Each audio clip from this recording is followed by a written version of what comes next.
कधी कधी आपण सगळ्यांसाठी जगत राहतो आणि आपल्यासाठी जगायचंच राहून जातं. हो ना? आज सकाळी खूप गरम होत होतं. घरातली सगळी कामं आवरली आणि पटकन केस सुकवायला घेतले. केस सुकवता सुकवता लक्षात आलं, बाहेर तर ऊन सावलीचा खेळ चालू आहे. जीवनही असंच असतं, कधी उजेड कधी सावली. मग स्वतःसाठी छान शतावरीचं दूध बनवलं आणि बसून विचार केला, आपलं आयुष्यही त्या मोगऱ्याच्या फुलांसारखं असतं तर. फक्त सुगंध द्यायचा आणि शांत राहायचं, किती सोपं झालं असतं ना सगळं. घरातली कामं आवरता आवरता मोबाईल मधली सगळी कामं करून घेतली.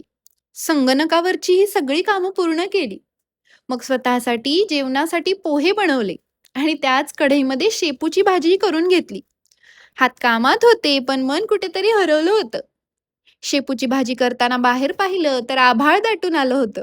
असं वाटलं, एकदाच सगळं बरसून मोकळं का होत नाही हे सगळं. का काही गोष्टी मनातच राहतात. असो, दुपारी बसून अंकित भाटियाचं प्रवास वर्णन पाहिलं, मनाला एक वेगळी शांतता मिळाली. कधी कधी दुसऱ्यांचं आयुष्य पाहताना आपण स्वतःला शोधत राहतो, असंच काहीतरी.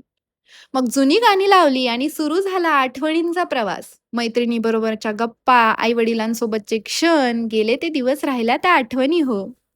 असं करत करत संध्याकाळ झाली. कळलंच नाही कधी हा सगळा वेळ निघून गेला. आणि मग काय, घरातली पटापट सगळी कामं आवरली आणि खाली चालायला निघून गेले.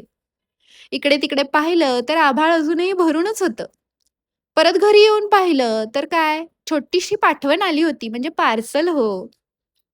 त्यात सूर्यकिरणांपासून संरक्षण करणारा त्वचा संरक्षक लेप म्हणजे सनस्क्रीन होतं. छोट्या-छोट्या गोष्टी पण मनाला किती आनंद देऊन जातात ते त्यावेळेस समजलं.